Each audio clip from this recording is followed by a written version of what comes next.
ಕರ್ನಾಟಕದ ಪೊಲೀಸ್ ಇಲಾಖೆಗೆ ಏನು ದೊಡ್ಡ ರೋಗ ಬಂದಿದೆಯೋ ಗೊತ್ತಿಲ್ಲ. ಕಳೆದ ಕೆಲ ದಿನಗಳಿಂದ ತಪ್ಪಾದ ಕಾರಣಕ್ಕೆ ಸುದ್ದಿಯಾಗ್ತಾ ಇದೆ. ಮೊನ್ನೆ ತಾನೇ ನಾವು ಮೂಡಬಿದಿರೆಯ ಸರ್ಕಲ್ ಇನ್ಸ್ಪೆಕ್ಟರ್ ಸಂದೇಶ್ ಕೇಸನ್ನು ನಿಮ್ಮ ಮುಂದೆ ಇಟ್ಟಿದ್ವಿ. ಸಮವಸ್ತ್ರ ಹಾಕೊಂಡು ಮಾಡಬಾರ್ದನ್ನೆಲ್ಲ ಮಾಡಿ ಕಂಡ ಹೆಣ್ಣು ಮಕ್ಕಳನ್ನೆಲ್ಲ ಮಂಚಕ್ಕೆ ಕರೆದು ಈಗ ಆ ಪುಣ್ಯಾತ್ಮ ಸಸ್ಪೆಂಡ್ ಆಗಿದ್ದಾನೆ. ಈಗ ಅದರ ಬೆನ್ನಿಗೆ ಮತ್ತೊಂದು ಸ್ಟೇಷನ್ನ ಇನ್ಸ್ಪೆಕ್ಟರ್ನ ಇದೇ ರೀತಿಯ ವಿಚಾರವೊಂದು ಬೆಳಕಿಗೆ ಬಂದಿದೆ. ಮೂಡಬಿದಿರೆಯ ಇನ್ಸ್ಪೆಕ್ಟರ್ ಆಯಿತು, ಈಗ ಬೆಂಗಳೂರಿನ ಇನ್ಸ್ಪೆಕ್ಟರ್ನ ಸರದಿ. ತನ್ನ ಠಾಣೆಯ ಲೇಡಿ ರೌಡಿ ಶೀಟರ್ಗೆ ಈ ಇನ್ಸ್ಪೆಕ್ಟರು ಲವ್ ಪ್ರಪೋಸ್ ಮಾಡಿದ್ದಾನೆ. ಇನ್ಸ್ಪೆಕ್ಟರ್ನ ಪೋಲಿ ಮಾತುಗಳಿಗೆ ಬೇಸತ್ತು ರೌಡಿ ಶೀಟರ್ ಕಂಪ್ಲೇಂಟ್ ಕೊಟ್ಟಿರೋದು. ಲೇಡಿ ರೌಡಿ ಶೀಟರ್ ಕೋಣನಕುಂಟೆಯ ಪೊಲೀಸ್ ಇನ್ಸ್ಪೆಕ್ಟರ್ ಪಾಪಣ್ಣನ ರಂಗಿನಾಟದ ಕತೆ ಇದೆ. ರೌಡಿ ಶೀಟರ್ ಅನ್ನ ಈತ ಹೆಂಗ್ ಕರೀತಾನೆ ಗೊತ್ತಾ? ಡಾಲು, ಚಿನ್ನು, ಮುದ್ದು, ಬಂಗಾರಿ. ಒಬ್ಬ ರೌಡಿ ಶೀಟರ್ ಅನ್ನ, ಮಹಿಳಾ ರೌಡಿ ಶೀಟರ್ ಅನ್ನ ಈತ ಮುದ್ದು, ಬಂಗಾರ ಅಂತ ಕರೀತಾನೆ. ಮನೆಗೆ ಬರ್ತೀನಿ ಅಂತ ಹೇಳ್ತಾನೆ, ಏನೇನೋ ಅಸಹ್ಯ ಅಸಭ್ಯ ಮೆಸೇಜ್ ಕಳಿಸ್ತಾನೆ. ಇನ್ನು ಈ ಇನ್ಸ್ಪೆಕ್ಟರ್ನ ಹಿಸ್ಟ್ರಿ ತೆಗೆದ್ರೆ ಈ ಹಿಂದೆಯೂ ಕೂಡ ಸಸ್ಪೆಂಡ್ ಆಗಿದ್ದಂತ ಹಿಸ್ಟ್ರಿ ಇದೆ. ಪಾಪಣ್ಣ ಅಂತ ಇನ್ಸ್ಪೆಕ್ಟರ್ ಹೆಸರು. ಈಗ ರೌಡಿ ಶೀಟರ್ಗೆ ಮೆಸೇಜ್ ಮಾಡಿ, ಕಾಲ್ ಮಾಡಿ ಈ ರೌಡಿ ಶೀಟರ್ ಯಶಸ್ವಿನಿ ಸದ್ಯ ದೂರು ಕೊಟ್ಟಿದ್ದಾರೆ. ಇನ್ಸ್ಪೆಕ್ಟರ್ ವಿರುದ್ಧ ಕ್ರಮ ಕೈಗೊಳ್ಳಿ ಅಂತ. ಇನ್ಸ್ಪೆಕ್ಟರ್ ಪಾಪಣ್ಣ ಅವರನ್ನು ನೋಡ್ತಾ ಇದ್ದೀರಿ. ಹಿಂದೆ ಬಸವನಗುಡಿ ಸ್ಟೇಷನ್ ನಲ್ಲಿ ಇನ್ಸ್ಪೆಕ್ಟರ್ ಆಗಿದ್ದಾಗಲೂ ಕೂಡ ಇಂಥದ್ದೇ ಒಂದು ಕೇಸಲ್ಲಿ ಅವರು ಸಸ್ಪೆಂಡ್ ಆಗಿದ್ರಂತೆ. ಸದ್ಯ ಕೋಣನಕುಂಟೆ ಸ್ಟೇಷನ್ ನ ಇನ್ಸ್ಪೆಕ್ಟರ್ 3 ಸ್ಟಾರ್ ಇವ್ರದೊಂದು ಆಡಿಯೋ ಇದೆ, ಕೇಳಿಸ್ಕೊಳ್ಬಹುದು. ಒಂದು ರೌಡಿ ಶೀಟರ್ ಜೊತೆಗೆ ಹೇಗೆಲ್ಲ ಮಾತಾಡ್ತಾರೆ ಒಬ್ಬರು ಇನ್ಸ್ಪೆಕ್ಟರ್ ಅಂತ.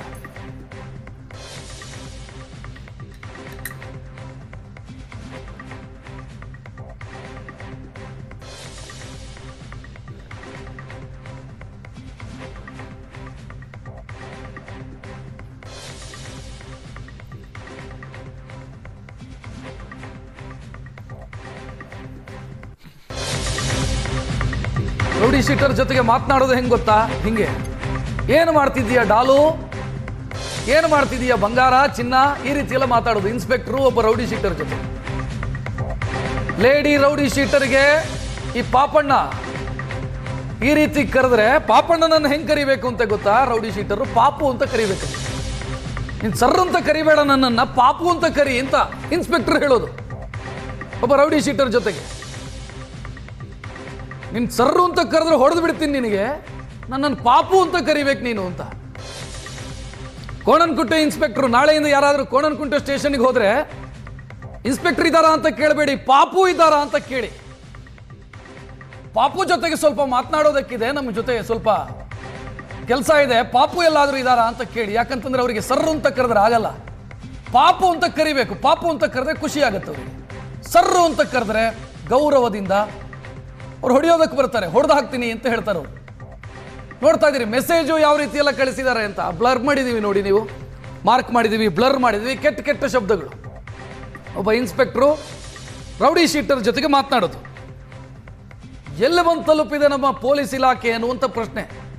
ಒಬ್ಬ DGP ಮಾಡಬಾರದು ಮಾಡಿ, ಸಮವಸ್ತ್ರದಲ್ಲಿ ಮಾಡಬಾರದು ಮಾಡಿ ಸಸ್ಪೆಂಡ್ ಆದರು. ಇನ್ನೊಬ್ಬ ಇನ್ಸ್ಪೆಕ್ಟ್ರು ಮಾಡಬಾರದು ಮಾಡಿ ಕಂಡ ಹೆಣ್ಣು ಮಕ್ಕಳನ್ನೆಲ್ಲ ಮಂಚಕ್ಕೆ ಕರೆದು ಸಸ್ಪೆಂಡ್ ಆದರು. ಈಗ ಈ ಇನ್ಸ್ಪೆಕ್ಟರ್ ಸರದಿ, ಇನ್ಸ್ಪೆಕ್ಟರ್ ಪಾಪಣ್ಣ ಸರದಿ. ಪಾಪಣ್ಣ ಅಲಿಯಾಸ್ ಪಾಪು, ಇವರ ಸರದಿ ಇದು.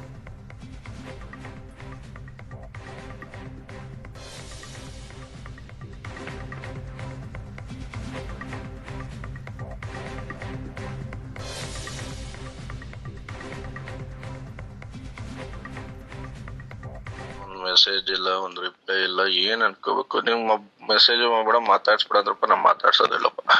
ಹೇಳಿ, ಏನ್ ಮಾಡ್ತಾ ಇದ್ಯಾ? ಏನ್ ಪ್ರಾಬ್ಲಮ್ ಆಗಿದೆ ನಿನಗೆ? ಏನಾದ್ರೂ ಹೇಳ್ಬೇಕಲ್ವ ನನಗೆ. ನೀನು ಎಲ್ಲಿದ್ಯಾ ಈಗ?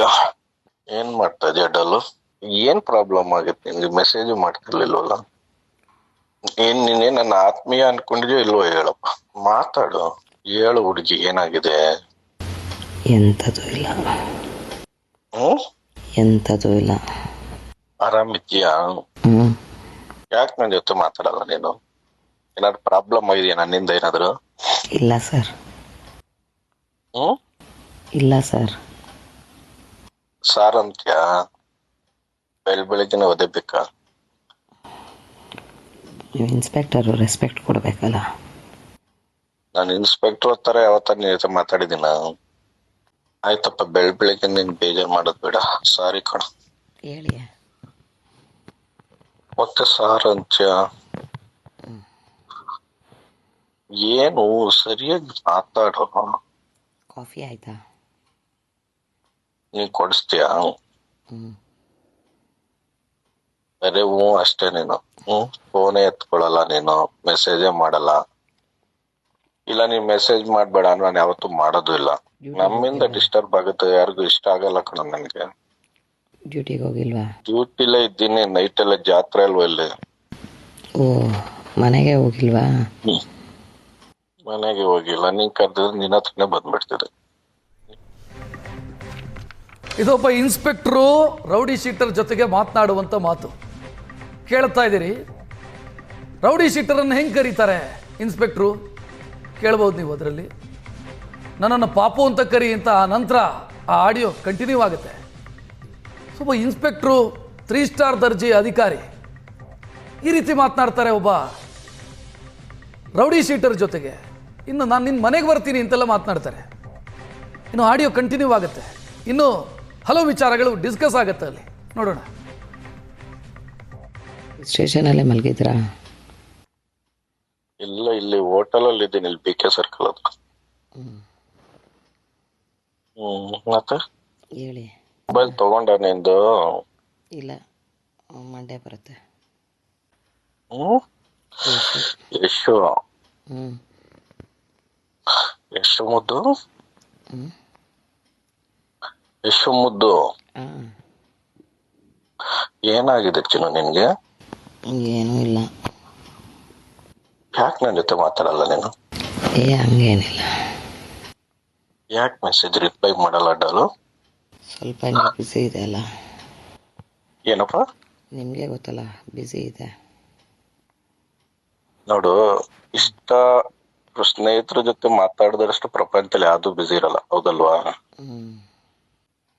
ಏ ಹುಡುಗಿ, ಆರಾಮಿದ್ಯಾ? ಏನು ಒಂದ್ ಸ್ಮೈಲ್ ಕೊಡು. ಆ ತರನ ಹೂ ತರನ ಸ್ಮೈಲು. ಯಶು, ಯಶು ಬೇಬಿ ಏನನ್ಬೇಕು? ಯಶು ಬೇಬಿ ಅಂದ್ರೆ ನನಗೆ ನೀನು ಅನ್ಬೇಕು. ಪಾಪಣ್ಣ, ಪಾಪು ಅನ್ಬೇಕು. ಪಾಪಣ್ಣ ಅಂತನ? ಏಯ್,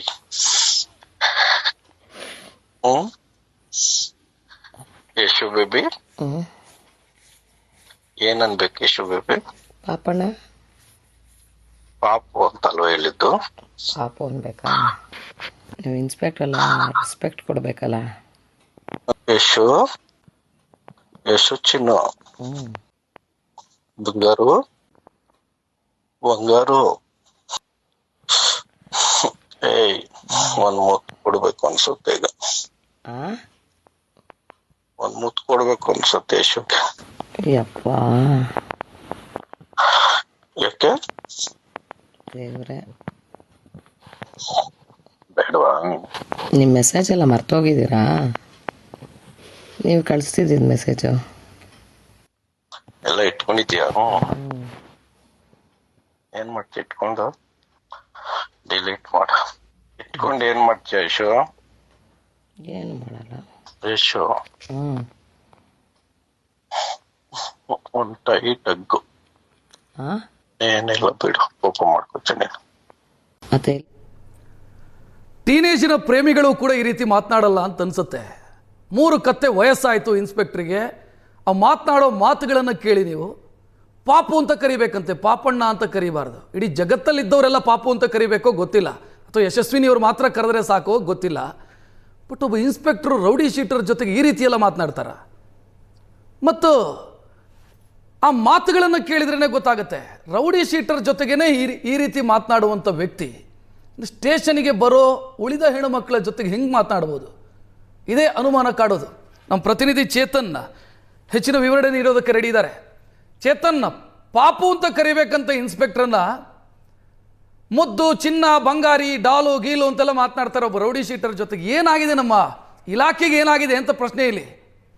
ಹೌದು ರಕ್ಷತ್, ಇಂತಹ ಒಂದು ಘಟನೆಗಳು ಸಾಲು ಸಾಲು ನಡೀತಾ ಇದೆ. ನಿಜಕ್ಕೂ ಕೂಡ ಪೊಲೀಸ್ ಇಲಾಖೆಯ ಮಾನ ಮರ್ಯಾದೆಯನ್ನ 3 ಕಾಸಿಗೆ ಈ ಒಂದು ಪೊಲೀಸರು ಹರಾಜಾಗ್ತಿದ್ದಾರೆ ಅನ್ನೋದು ಗೊತ್ತಾಗಿರುವಂಥ ವಿಚಾರ. ಯಾಕಂದರೆ ಮೊನ್ನೆ ಅಷ್ಟೇ ಮೂಡುಬಿದ್ರೆ ಇನ್ಸ್ಪೆಕ್ಟರ್ದು ಒಂದು ಏನು ಕಾಮಕಾಂಡವನ್ನು ನೋಡಿದ್ವಿ. ಇದೀಗ ಮತ್ತೊಬ್ಬ ಅಂದರೆ ಕೋಣನಕುಂಟೆ ಇನ್ಸ್ಪೆಕ್ಟರ್ ಪಾಪಣ್ಣ ವಿರುದ್ಧ ಈ ರೀತಿಯಾದಂತಹ ಒಂದು ಗಂಭೀರವಾದಂತಹ ಒಂದು ಆರೋಪ ಕೇಳಿಬಂದಿರುವಂಥದ್ದು. ನಿನ್ನೆ ನಗರ ಪೊಲೀಸ್ ಆಯುಕ್ತ ಸೀಮಂತ್ ಕುಮಾರ್ ಸಿಂಗ್ಗೆ ರೌಡಿ ಶೀಟರ್ ಯಶಸ್ವಿನಿ ಗೌಡ ಅವರು ಒಂದು ಕಂಪ್ಲೇಂಟ್ ಅನ್ನು ಕೂಡ ಕೊಟ್ಟಿದ್ದಾರೆ. ಮತ್ತೆ ಒಂದಷ್ಟು ಆಡಿಯೋ ತುಣುಕುಗಳು ಕೂಡ ಏಷ್ಯಾನೆಟ್ ಸುವರ್ಣ ನ್ಯೂಸ್ಗೂ ಕೂಡ ಲಭ್ಯ ಆಗಿರುವಂಥದ್ದು. ಮತ್ತೆ ಆ ಆಡಿಯೋದಲ್ಲಿ ಕ್ಲಿಯರ್ ಕಟ್ ಆಗಿ ಗೊತ್ತಾಗುತ್ತೆ.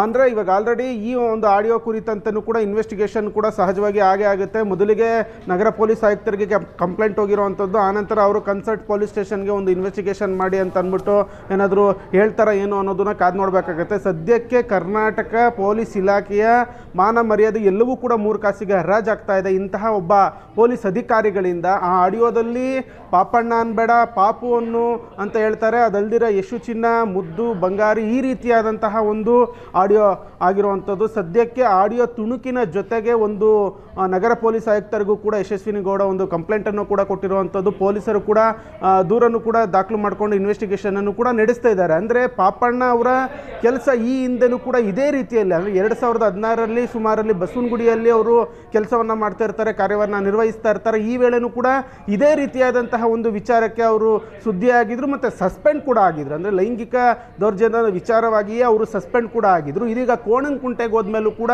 ಅದು ಮುಂದುವರೆದಿರುವಂಥದ್ದು. ಒಂದ್ಸತಿ ಆಗಿದ್ದನ್ನು ಕೂಡ ಎಚ್ಚೆತ್ತುಕೊಳ್ಳದೆ ಪದೇ ಪದೇ ಇದೇ ರೀತಿಯಲ್ಲಿ ಅವರು ಕೃತ್ಯ ಮುಂದುವರಿಸಿರುವಂಥದ್ದು. ಸದ್ಯಕ್ಕೆ ನಗರ ಪೊಲೀಸ್ ಆಯುಕ್ತರು ಒಂದು ದೂರನ್ನು ತೆಗೆದುಕೊಂಡಿದ್ದಾರೆ. ತೆಗೆದುಕೊಂಡು ಕನ್ಸರ್ಟ್ ಪೊಲೀಸ್ ಸ್ಟೇಷನ್ಗೆ ಅಥವಾ ಕನ್ಸರ್ಟ್ ಇಲಾಖೆಗೆ ಆ DCPಗೂ ಕೂಡ ವರದಿ ಕೊಡುವಂತೆಯೂ ಕೂಡ ಕೇಳುವಂಥದ್ದು. ರಕ್ಷತ್, ಈಗ ಚೇತನ್, ಇಲ್ಲಿ ಒಬ್ಬ ರೌಡಿ ಶೀಟರ್ ಜೊತೆಗೆ ಈ ರೀತಿ ಮಾತನಾಡ್ತಾರೆ ಅಂತಂದ್ರೆ ಸ್ಟೇಷನ್ಗೆ ಬಂದ ಉಳಿದವ್ರ ಜೊತೆ ಹೆಂಗ್ ಮಾತನಾಡ್ಬೋದು ಅಂತ ಪ್ರಶ್ನೆ ಇರೋದು.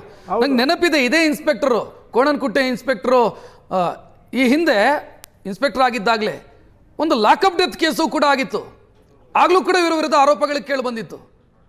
ಇವರು ಸರ್ವಿಸ್ ಹಿಸ್ಟ್ರಿಯ ಬಗ್ಗೆನೇ ನನಗೆ ಡೌಟ್ ಆಗ್ತಾ ಇದೆ, ಯಾವ ರೀತಿ ಕೆಲಸ ಮಾಡ್ಬೋದು ಈ ವ್ಯಕ್ತಿ ಅಂತ.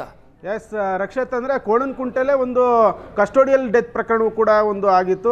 ಈ ವೇಳೆಯೂ ಕೂಡ ಪಾಪಣ್ಣ ಅವರ ಇನ್ಸ್ಪೆಕ್ಟರ್ ಆಗಿದ್ರು ಅನ್ನೋದ್ರ ಬಗ್ಗೆ ಮಾಹಿತಿ ಲಭ್ಯ ಆಗ್ತಿರುವಂಥದ್ದು. ಅಲ್ದಿರ ಕಳೆದ ಕೆಲ ದಿನಗಳ ಹಿಂದೆ ಅಷ್ಟೇ ಒಂದು ಕ್ರಿಕೆಟ್ ಕೋಚ್ ಮ್ಯಾಥ್ಯೂ ಅನ್ನೋನ ಮೇಲೆ ಒಂದು ಆರೋಪ ಒಂದು ಕೇಳಿ ಬಂದಿರುತ್ತೆ. ಸಂತ್ರಸ್ತೆ ಆಕೆ ಒಂದು ದೂರನ್ನು ಕೋಣನಕುಂಟೆ ಪೊಲೀಸ್ ಸ್ಟೇಷನ್ಗೂ ಕೂಡ ದೂರನ್ನು ಕೂಡ ಕೊಟ್ಟಿರ್ತಾರೆ. ಈ ವೇಳೆಯೂ ಕೂಡ ಸಂತ್ರಸ್ತೆ ಆರೋಪ ಏನಂತಂದರೆ ನನ್ನ ಜೊತೆ ಕರೆಕ್ಟಾಗಿ ಒಂದು ರೆಸ್ಪಾಂಡ್ ಮಾಡ್ತಾ ಇರಲಿಲ್ಲ ಮತ್ತು ನನ್ನ ಜೊತೆನೂ ಕೂಡ ಮಿಸ್ಬಿಹೇವ್ ಮಾಡಿದ್ರು ಅನ್ನೋ ಒಂದು ರೀತಿಯಲ್ಲಿ ಆಕೆ ಆರೋಪವನ್ನು ಮಾಡ್ತಿರುವಂಥದ್ದು. ಅಂದರೆ ಒಬ್ಬ ರೌಡಿ ಶೀಟರ್ ಜೊತೆಗೇನೆ ಈ ರೀತಿ ಒಂದು ಬಿಹೇವನ್ನು ಮಾಡ್ತಾರೆ ಅಂದರೆ ಸಾಮಾನ್ಯ ಹೆಣ್ಮಕ್ಳ ಸ್ಥಿತಿ ಯಾವ ರೀತಿ ಇರುತ್ತೆ, ಕೋಣನಕುಂಟೆ ಪೊಲೀಸ್ ಸ್ಟೇಷನ್ಗೆ ಹೋದಂತಹ ಹೆಣ್ಮಕ್ಳಿಗೆ ಯಾವ ರೀತಿ ಇವರು ಹಿಂಸೆಯನ್ನು ಕೊಟ್ಟಿರ್ಬೋದು ಅನ್ನೋದು ಒಂದು ಅಂದಾಜು ಇಲ್ಲಿ ಸಿಕ್ಕೇ ಸಿಗುತ್ತೆ. 2016ರಲ್ಲಿ ಬಸವನಗುಡಿಯಲ್ಲೂ ಕೂಡ ಇದೇ ರೀತಿ ಕೆಲಸಕ್ಕೆ ಒಂದು ಸಸ್ಪೆಂಡ್ ಆಗಿರ್ತಾರೆ. ಆನಂತರ ಕೋಣನಕುಂಟೆ ಸ್ಟೇಷನ್ನಲ್ಲೇ ಒಂದು ಲಾಕಪ್ ಡೆತ್ ಪ್ರಕರಣದಲ್ಲೂ ಕೂಡ ಇವರ ಒಂದು ಹೆಸರು ಕೂಡ ಕೇಳಿ ಬಂದಿರುತ್ತೆ. ಇದೀಗ ಇದು 3ನೇ ಪ್ರಕರಣ ಆಗಿರುವಂಥದ್ದು. ಇದನ್ನ ಯಾವ ರೀತಿ ಒಂದು ಇಲಾಖೆ ಗಂಭೀರವಾಗಿ ಒಂದು ಪರಿಗಣಿಸುತ್ತೆ ಏನು ಅನ್ನೋದು ಎಕ್ಸಾಕ್ಟ್ಲಿ ಚೇತನ್. ಯಾಕಂತಂದ್ರೆ ಯಾರ ಜೊತೆ ಮಾತನಾಡಿದ್ರು ಅನ್ನೋದು ಮುಖ್ಯ ಅಲ್ಲ.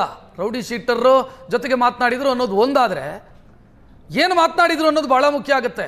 ತನ್ನ ಕೆಲಸ ಬಿಟ್ಟು ಸಮವಸ್ತ್ರ ಹಾಕೊಂಡು ತನ್ನ ಕೆಲಸದ ಸಂದರ್ಭದಲ್ಲಿ ಈ ರೀತಿ ಒಬ್ಬ ವ್ಯಕ್ತಿ ಒಬ್ಬ ಇನ್ಸ್ಪೆಕ್ಟರ್ ಮಾತನಾಡ್ತಾರೆ ಅಂತಂದ್ರೆ ಕಮಿಷನರ್ ಇದನ್ನು ಯಾವ ರೀತಿ ತೆಗೆದುಕೊಳ್ತಾರೆ ಅಂತ. ಮಂಗಳೂರಲ್ಲಿ ಏನಾಯ್ತು ಅಂತಂದ್ರೆ ಸಸ್ಪೆಂಡ್ ಮಾಡಿದ್ರು, ತನಿಖೆ ಮಾಡ್ತೀವಿ ಅಂತ ಹೇಳಿದ್ರು. ಸೊ ಈ ಬೆಂಗಳೂರಿನ ಕಮಿಷನರ್ ಏನು ಮಾಡ್ತಾರೆ ಅಂತ ಪ್ರಶ್ನೆ. ಹೌದು, ಯಾಕಂದರೆ ರಕ್ಷತ್ ಇವಾಗ ಆಲ್ರೆಡಿ ಈ ಬಗ್ಗೆ ಒಂದು ಮಾಹಿತಿಯನ್ನು ಕೂಡ ಸೀಮಂತ್ ಕುಮಾರ್ ಅವರು ಪಡ್ಕೊಂಡಿರೋವಂಥದ್ದು. ಮತ್ತು ಆಡಿಯೋ ಒಂದು ಸತ್ಯಾಸತ್ಯತೆಯನ್ನು ಕೂಡ ಅರಿಬೇಕಾಗುತ್ತೆ. ಮತ್ತು ಕಂಪ್ಲೇಂಟ್ ಏನಿದೆ ಈ ಹಿಂದೆನೂ ಕೂಡ ಸಾಕಷ್ಟು ಒಂದು ಅವ್ರ ಮೇಲೆ ದೂರುಗಳು ಕೇಳಿ ಬಂದಿತ್ತು. ಒಂದು ರಿಪೋರ್ಟ್ಗೆ ಸಹಜವಾಗಿ ಒಂದು ಆ ವಲಯದ DCPಗೆ ಕೇಳ್ತಾರೆ. ಅಂದರೆ ಕೋಣನಕುಂಟೆ ಬಂದು ಒಂದು ನೈಋತ್ಯ ವಿಭಾಗಕ್ಕೆ ಇದೀಗ ಸೇರಿರುವಂಥದ್ದು ಅನಿತಾ ಹದ್ದಣ್ಣನವರ್ DCP ಆಗಿರ್ತಾರೆ. ಅವರಿಗೆ ಒಂದು ಸಹಜವಾಗಿ ಒಂದು ರಿಪೋರ್ಟನ್ನು ಕೊಡಿ ನೀವು ಈ ಒಂದು ಪ್ರಕರಣದ ಕುರಿತಂತೆ, ಈ ಒಂದು ಕೆಲಸದ ಕುರಿತಂತೆ ಅಂತ ಅಂದ್ಬಿಟ್ಟು ಕೇಳ್ತಾರೆ. ಆನಂತರ DCP ವರದಿಯ ಆಧಾರದ ಮೇಲೆ ಅವರನ್ನ ಸಸ್ಪೆಂಡ್ ಮಾಡ್ತಾರೆ. ಸದ್ಯಕ್ಕೆ ಈ ಒಂದು ಪ್ರಕರಣ ನಿನ್ನೆಷ್ಟೇ ಒಂದು ಸೀಮಂತ್ ಕುಮಾರ್ ದೂರಲ್ಲಿ ಏನಿದೆ ಚೇತನ್, ಏನು ಹೇಳ್ತಾರೆ ಯಶಸ್ವಿನಿ ಅವರು ದೂರಲ್ಲಿ ಏನು ಹೇಳಿದ್ದಾರೆ? ಅಂದರೆ ಅವರ ದೂರಿನಲ್ಲಿ ಸ್ಪಷ್ಟವಾಗಿ ಉಲ್ಲೇಖವನ್ನು ಮಾಡಿದ್ದಾರೆ. ಅಂದರೆ ಈ ರೀತಿ ಒಂದು ಯಾವುದೋ ಒಂದು ಕೇಸ್ ಸಂಬಂಧಪಟ್ಟಂತೆ ಒಂದು ನನ್ನ ನಂಬರನ್ನು ತೆಗೆದುಕೊಂಡ್ರು. ಅವತ್ತಿಂದನೂ ಕೂಡ ಸಾಕಷ್ಟು ಕೇವಲ ಆಡಿಯೋ ಮಾತ್ರ ಅಲ್ಲ, ಒಂದಷ್ಟು ಮೆಸೇಜ್ಗಳ ಒಂದು ಸ್ಕ್ರೀನ್ಶಾಟನ್ನು ಕೂಡ ಅವರು ನಮಗೆ ಕೊಟ್ಟಿರೋವಂಥದ್ದು. ಅದರಲ್ಲೂ ಕೂಡ ಅವರು ವಲ್ಗರ್ಗಾಗಿ ಮೆಸೇಜ್ ಮಾಡಿದ್ದಾರೆ. ಇವರ ಒಂದು ನಂಬರನ್ನು ಅವರು ಪರ್ಸ್ನಲ್ ನಂಬರು ಮತ್ತು ಸರ್ಕಾರದಿಂದ ಕೊಡುವಂತಹ ಅಫಿಷಿಯಲ್ ನಂಬರ್ ಎರಡನ್ನೂ ಕೂಡ ಮೆನ್ಷನ್ ಮಾಡಿದ್ದಾರೆ ಆ ಒಂದು ಕಂಪ್ಲೇಂಟಲ್ಲಿ. ಈ ಎರಡೂ ನಂಬರಿಂದನೂ ಕೂಡ ನನಗೆ ಮೆಸೇಜ್ ಬರ್ತಾಯಿತ್ತು, ಕಾಲ್ಗಳು ಬರ್ತಾಯಿತ್ತು.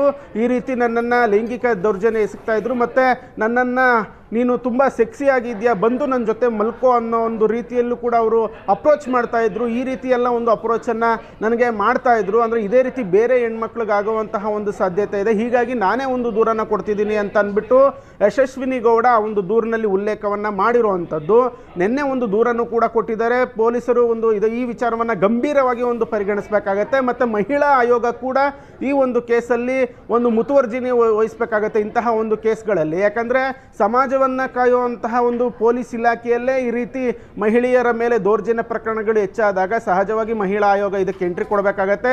ಸೀಮಂತ್ ಕುಮಾರ್ ಸಿಂಗ್ ಅವರು ಕೂಡ ಯಾವ ರೀತಿ ಒಂದು ಆ್ಯಕ್ಷನನ್ನು ಈ ಒಂದು ಪ್ರಕರಣದಲ್ಲಿ ತೆಗೆದುಕೊಳ್ತಾರೆ ಅನ್ನೋದು ಸದ್ಯದ ಕುತೂಹಲವಾಗಿರುವಂಥದ್ದು. ರಕ್ಷತ್, ಥ್ಯಾಂಕ್ ಯು ಚೇತನ್ ಮಾಹಿತಿಗೆ. ಇನ್ನು ದೂರು ಕೊಟ್ಟಿರುವಂಥ ಯಶಸ್ವಿನಿ ಮತ್ತವರ ಲಾಯರ್ ಇಬ್ಬರು ಮಾತನಾಡಿದ್ದಾರೆ, ನೋಡೋಣ. ಇವತ್ತು ನಾನಿಲ್ಲಿ ಕಮಿಷನರ್ ಆಫೀಸ್ ಮುಂದೆ ಬಂದಿದ್ದೀನಿ.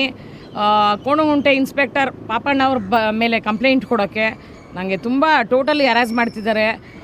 ಕೆಟ್ಟ ಮೆಸೇಜ್ ಕಳಿಸೋದು, I love you, you are very sexy, ಇನ್ನೂ ಕೆಟ್ಟದಾಗಿದೆ. ಪ್ರತಿನಿತ್ಯ ಡೈಲಿ ಬೆಳಿಗ್ಗೆ ಫೋನ್ ಮಾಡ್ತಾರೆ, ಸಾಯಂಕಾಲ ಫೋನ್ ಮಾಡ್ತಾರೆ, ಮೆಸೇಜ್ ಮಾಡ್ತಾರೆ. ಯಾಕೆ ವಾಪಸ್ ನೀನು ಮಾಡಲ್ಲ, ಯಾಕೆ ಮಾತಾಡ್ತಿಲ್ಲ ನನ್ನ ಹತ್ರ, ನಿಮ್ಮ ಮನೆಗೆ ಬರಬೇಕು ಅಂತಾರೆ. ಏನು ಅರ್ಥ ಸರ್? ನಾನು ಇನ್ಸ್ಪೆಕ್ಟ್ರು ಅಂದರೆ ಏನಕ್ಕೆ ನನ್ನ ಇನ್ಸ್ಪೆಕ್ಟ್ರು ಅಂತೀಯಾ, ನಾನು ನಿನ್ನ ಕ್ಲೋಸ್ ಫ್ರೆಂಡು ಅಂತಾರೆ. ಈಗ ನನ್ನ ಮೇಲೆ ರೌಡಿ ಶೀಟ್ ಮಾಡಿದ್ದಾರೆ.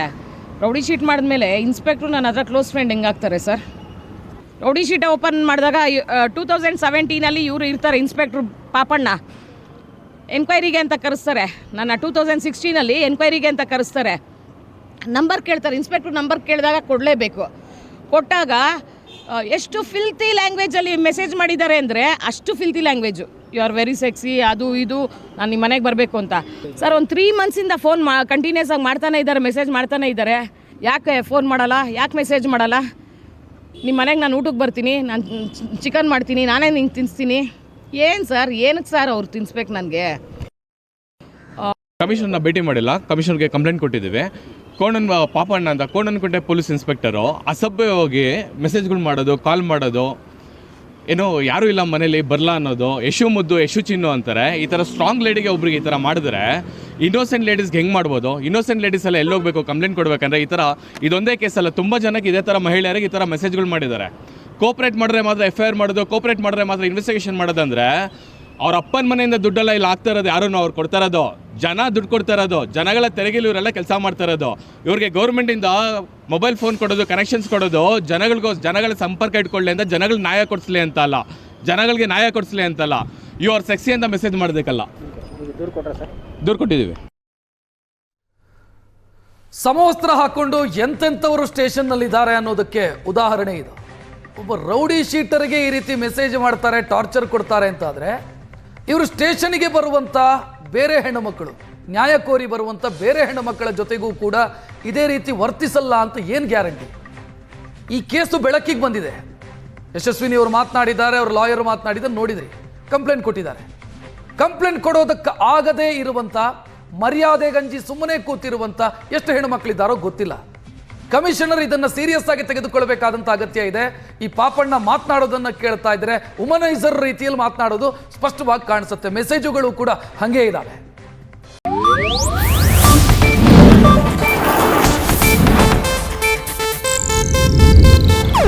ಇದು ಏಷ್ಯಾನೆಟ್ ನ್ಯೂಸ್ ನೆಟ್ವರ್ಕ್ ಪ್ರಸ್ತುತಿ.